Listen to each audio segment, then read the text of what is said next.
is going to come in the form of just a little statement, and that statement is that everyone needs an Ella Wiley. Everyone needs a person that can bring you to life in any situation. Someone who has the ability to make you start dancing in the kitchen to Amy Winehouse, even when dancing seems like the last thing you want to do. Someone that forces you to come with her to Starbucks, simply because you can drink it with her while watching the sunset. Everyone needs an Ella Wiley. Everyone needs the perfect best friend in their lives. The person who appreciates the beauty and joy of life and shows you how to appreciate it too. Everyone needs an Ella Wiley.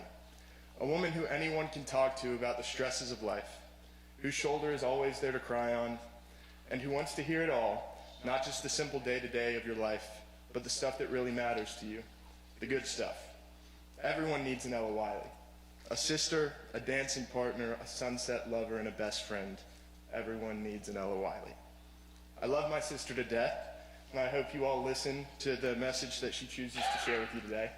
Knowing her, I can confidently say that there will be value in the words that she chooses to share with you. I'm going to hand it off to my brother.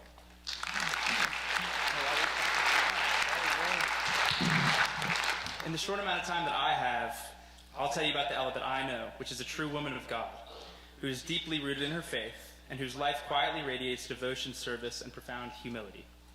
Ella grew up in a house full of 3 loud and obnoxious older brothers, where voices often overlapped and competed, yet she never demanded the spotlight.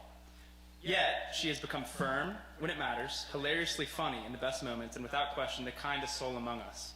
As kids, we would always ask my parents who their favorite kid was, and they would always say, "We love you all so much and so equally," and that is a load of crap, honestly. They love her so much more than us, and honestly, if you ask any of the siblings, she's probably, I like her more than Max too, our dog likes her more. It's just unbelievable. And when I was at Macaulay, about 4 or 5 years ago, I chased recognition. I wanted the senior acknowledgement and awards, and I wanted to get noticed, and I've never seen Ella really chase that. Yet it seems to find her anyway, because her actions and her character just speak so loudly. Her spirit shines so bright, and her humility is so genuine that I've seen just a simple compliment like bring her to tears. She's powerful and brave, well-spoken and gracious in every way. But above all, my favorite thing about Ella is that she's a devoted servant of humanity. She's always there for my family when there's something to be helped with. She's there like a big sister to Quinn and Libby, who were raised by another superhero woman in our family. And every Sunday, she leads a junior youth class, spiritually empowering children in our community to love God and teach them lessons about love and unity and kindness. In the spirit of her faith, she lives to serve, not for praise, but because service to others is service to God. Ella is a superhero in the humblest disguise, and I'm so incredibly proud to call her my sister. And whatever she shares with you today, know it comes from a heart full of faith, compassion, and light. So without further ado, introducing our beloved sister And your Chapel Talk speaker, Ella Margaret Wiley.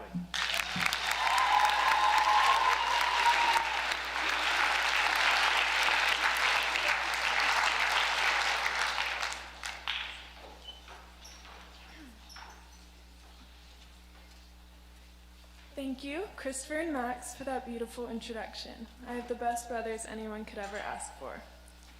I want to thank my mom and dad for sacrificing the world for me every day. I'm eternally grateful for you. Next, I want to thank everyone in the first few rows for coming to hear me speak. I love each and every one of you more than you will ever know. And lastly, shout out to my sweet rat Navy. Cherish every moment you have here because time has a way of sneaking up on you. Over the past few months, I've been working on college essays, many of which ask big questions about who we are, what's important to us, and what life events have most shaped our worldviews. When asked to explain my worldview, I found myself repeatedly drawn to the same idea, how my faith, family, and community help me detach from my need for control. So, if you'll bear with me today, I will speak to you about those reflections. For most of my life, I have navigated 2 worlds, one consisting of a traditionally southern city, and the other an eclectic community of Baha'is where we greet each other with a kiss on the cheek when we gather each Sunday to worship. My family are members of the Baha'i faith, an independent world religion that originated in Iran in the mid-1800s. The most unique part about being a Baha'i is how few there are in this country, and particularly in the southeast. In Chattanooga, we have a small community made up of 50 or so people who love to sing, pray, and serve one another. In 6th grade, I gained the courage to merge my worlds. I invited Caroline, my at the time new friend from school, to the Chattanooga Baha'i Center where I had spent each Sunday since I was born. We were met with a room full of Persian carpets, 9-pointed stars, tambourines, maracas, and a beautifully diverse group of Baha'is. All 20 were enthusiastically singing the healing prayer, so as usual, I joined in. Thy name is my healing, O my God, and remembrance of thee is my remedy. But with every song, every prayer, every speech, I watched Caroline closely, feeling the need to control the experience and her reactions. Did she think this small Middle Eastern religion was weird? My need to manage Caroline's reactions was part of a deeper desire to control my world in the smallest ways. At the ripe age of 12, I was gifted an app called Life 360, which let me track the whereabouts and travel of each family member. Multiple times a day, I would sit, hunched over my phone, religiously checking their locations. Mom at the grocery store, Dad at the office, my 3 older brothers at school. I became so addicted to this digital surveillance that not knowing felt like drowning. On August 1st, 2024, Life 360 alerted me Mama arrived home. I walked through the front door and was met with a silence that was rare in the Wiley house. Motioning me to sit beside her, my mom grabbed my hand and said, I have been diagnosed with stage 2 lobular breast cancer. Tears streamed down both of our faces. I was defeated. I'd been able to control everything in my life so far, but I couldn't protect her from this. As anxious thoughts flooded my mind, Mom stroked my hair and repeated the familiar words of the healing prayer, grounding me again. Thy mercy to me is my healing and my succor in both this world and the world to come. In the midst of processing this obstacle, 2 months later, life reminded me again how little I controlled. My grandmother was diagnosed with Parkinson's disease. Maman, a force of nature, was a strong Baha'i feminist, a community organizer around race relations, and a successful psychotherapist. But unlike my mom, who seemed to find instant equanimity in confronting her diagnosis, my grandmother struggled with hers. And I couldn't understand her denial until I looked beneath the surface. Control.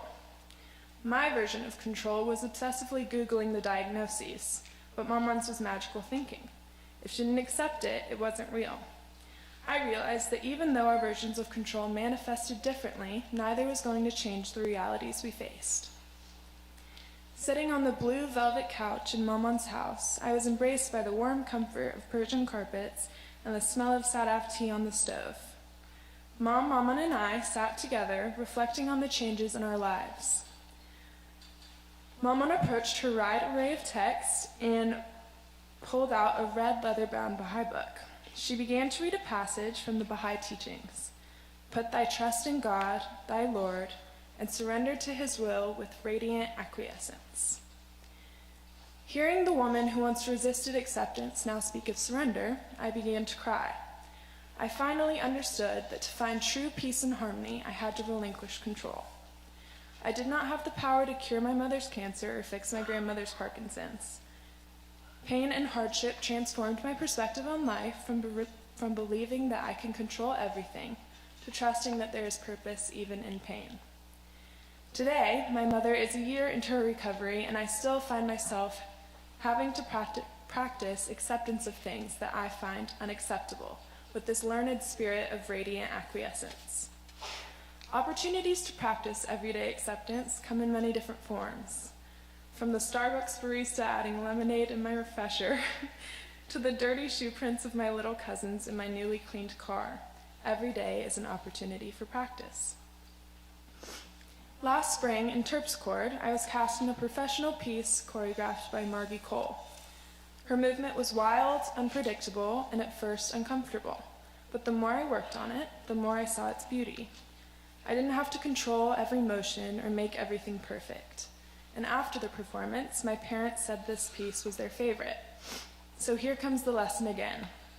Take a breath, acknowledge the discomfort, and in the wise words of Miss Sorobsky, be comfortable with being uncomfortable. So, this year, I have worked on finding comfort in discomfort.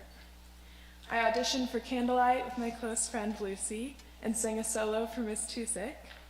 I joined Interfaith Forum and embraced my identity as the only Baha'i on campus, leading me to enlightening conversations and deepening friendships.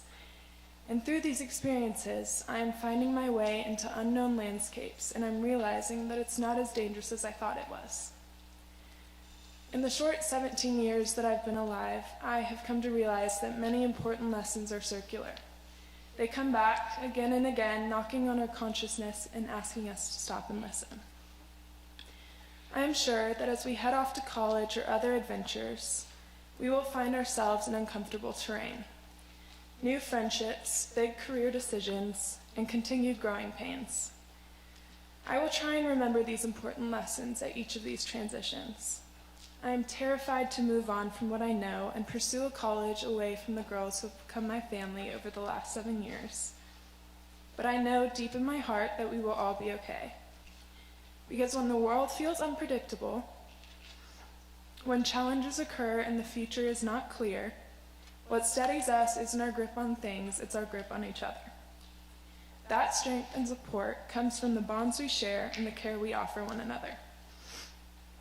And finally, in a final nod to my English teacher, Miss Dix, who assigned our AP Lit class a book called Song of Solomon, I will end with the beautiful words of the author Toni Morrison. If you surrender to the air, you can ride it. Thank you.